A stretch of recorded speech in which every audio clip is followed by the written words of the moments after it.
امریکہ کا سعودی عرب متحدہ عرب امارات کو قرارا تھپڑ۔ اسرائیل کے غلام بن کر رہو، مشرق وسطیٰ میں اسرائیل کی بالادستی قائم رکھیں گے۔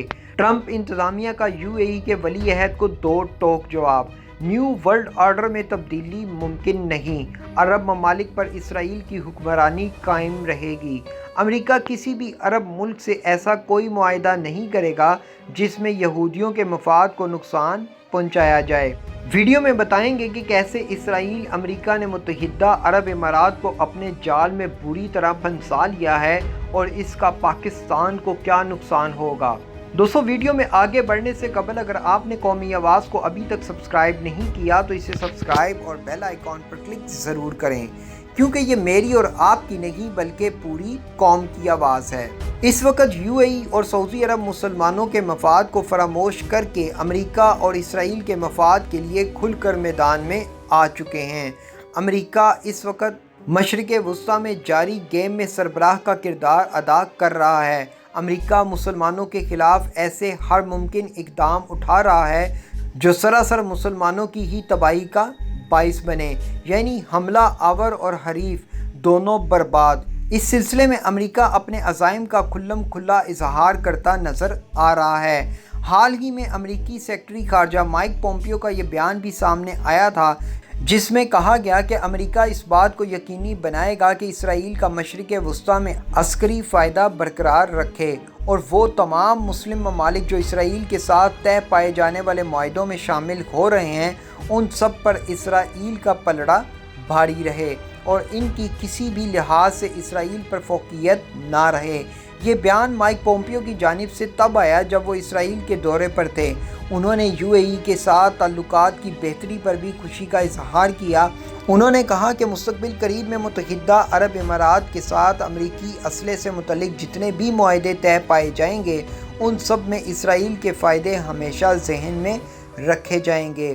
دوستو، یہاں ایک بات کا ذکر کرنا بہت ضروری ہے، وہ یہ کہ امریکہ چاہے سعودی عرب ہو یا UAE، ان سب سے جتنی بھی دوستی کر لے، یہ کبھی بھی ان مسلم ممالک کو وہ اسلحہ فراہم نہیں کریں گے جو اسرائیل کے پاس موجود ہو، یا اسرائیل کے پاس اس اسلحے کا دفاعی نظام موجود نہ ہو۔ مثال کے طور پر اگر امریکہ سعودی عرب یا UAE کو F-16 طیارے فراہم کرتا ہے تو یہ اسرائیل کے پاس موجود F-16 طیاروں سے ٹیکنالوجی سے بہت پیچھے ہوں گے۔ ایک ہی ماڈل کا طیارہ یا کوئی میزائل ٹیکنیکلی اسرائیل امریکہ سے بہت کمزور ہوگا۔ امریکہ اسرائیل کے برابر کا اسلحہ کسی مسلم ملک کو دے ہی نہیں سکتا۔ کچھ ہی عرصہ قبل امریکہ نے اسرائیل کے منع کرنے پر UAE کو F-35 اسٹیل طیارے دینے سے انکار کر دیا تھا۔ اب یہاں ایک قابل ذکر بات یہ بھی ہے کہ جب UAE نے نہ صرف اسرائیل کو تسلیم کر لیا ہے بلکہ ان سے تجارتی و دفاعی معاہدے بھی کیے ہیں، اسرائیل کو UAE کی طرف سے تسلیم کر لینا اسرائیل کے لیے ایک بہت بڑے اعزاز کی بات ہے، اور اس وقت یروشلم میں خوشی کے شادیانے بجائے جا رہے ہیں۔ ان حالات میں اسرائیل میں اتنی جرأت کیسے آ گئی کہ اس نے UAE کو طیارے فراہم کرنے سے منع کر دیا؟ دراصل اسرائیل جانتا ہے کہ ان عرب رہنماؤں کے انتہائی گہرے راز اس کے پاس ہیں۔ اسرائیل کا جدید ترین جاسوس ادارہ NSO تمام عرب اور مسلم رہنماؤں کی فون کالز، ان کی خفیہ ہونے والی میٹنگز، ان کی خفیہ جائیدادیں، مسلمانوں کے خلاف اٹھائے جانے والے وہ اقدام جو ان ممالک کی عوام کے علم میں ہی نہیں ہیں، ان سب کی تفصیل اس وقت اس ادارے کے ذریعے اسرائیل کے پاس موجود ہیں۔ NSO وہ خفیہ جاسوسی نیٹ ورک ہے جو دنیا بھر میں کسی بھی شخص کے موبائل فون کے ذریعے اس کی جاسوسی کرتا ہے۔ اس موبائل کو وائس ریکارڈنگ اور اس کا کیمرہ اسرائیلی ادارے کے اشاروں پر کام شروع کر دیتا ہے، اور موبائل فون جہاں جہاں بھی بند حالت میں بھی جائے گا، وہ اپنے ارد گرد ہونے والے واقعات کی ریکارڈنگ اور ویڈیو محفوظ کر کے اسرائیلی ادارے کے پاس بھیجتا جائے گا۔ یہی وہ اسرائیلی راز ہے جس نے UAE کے حکمرانوں کو F-35 اسٹیل طیاروں کی فراہمی پر پابندی کے معاملے پر چپ لگا دی ہے۔ دوستو، دراصل امریکہ اور اسرائیل جانتے ہیں کہ عرب ممالک کی فوجوں کی تلواریں تک زنگ آلود ہیں۔ ان کی فوج اتنی اہلیت نہیں رکھتی کہ ان کے پائلٹ یہ جدید ترین اور خطرناک جنگی طیارے اڑا سکیں، لہٰذا ان کے پاس پاکستان کی فوج کی آپشن موجود ہے۔ جو پہلے ہی سعودیہ اور عرب ممالک میں کمانڈنگ اور حفاظت کی ذمہ داری سنبھالے ہوئے ہیں۔ یہ طیارے بھی یہی پاکستانی پائلٹس اڑائیں گے۔ یوں وہ ان جدید جنگی طیاروں کی ٹیکنالوجی حاصل کر کے چین کو فراہم کر دیں گے، اور جس طرح پاکستان اور چین F-16 جیسے جدید جنگی طیارے خود بنا رہے ہیں، ویسے ہی F-35 اسٹیل طیارے بھی ان ممالک میں بننا شروع ہو جائیں گے، جو کہ اسرائیل اور امریکہ کبھی نہیں چاہیں گے۔ لہٰذا صرف یہی وہ خطرہ ہے جس کے پیش نظر اسرائیل نے امریکہ کو ایسا قدم اٹھانے سے منع کر دیا ہے، اور امریکہ نے بھی سرعام اسرائیلی مفاد کا اعلان کرتے ہوئے اس کی خطے میں برتری برقرار رکھنے کی یقین دہانی کرا دی ہے۔ دوستو، مائک پومپیو کی اسرائیل کے وزیر اعظم نیتن یاہو سے یہ ملاقات انتہائی اہم تھی۔ اس ملاقات میں یہودیوں اور مسلمانوں کے مابین پائے جانے والے ہر قسم کے اقدامات کو ڈسکس کیا گیا۔ فلسطین سے متعلق آئندہ کیا اقدام اٹھانا ہے اور کس طرح سے فلسطینیوں کو ان کے جائز حق سے دستبردار کروانا ہے، ان سب معاملات کو زیر بحث لایا گیا ہے۔ فلسطینیوں کے وزیر اعظم سے آئندہ آنے والے دنوں میں کیا اہم اعلان کروایا جائے گا اور کس معاہدے پر فلسطینیوں کی مرضی کے خلاف سائن کروائے جائیں گے، اور مزید ابھی کون سے اہم مشنز کو پورا کرنا ہے، اس حوالے سے یہ اہم ترین ملاقات تھی۔ آئندہ دنوں میں مائک پومپیو سوڈان، بحرین اور چند دوسرے ممالک کا دورہ بھی اسی ملاقات میں طے کیا گیا ہے۔ دوستو، ایران اسرائیل کی دشمنی کسی سے ڈھکی چھپی نہیں۔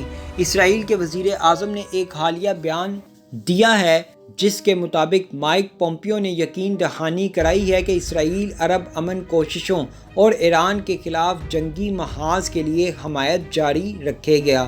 اسرائیل عرب امن کوششوں اور ایران کے خلاف جنگی محاذ بنانے کے لیے حمایت جاری رہے گی۔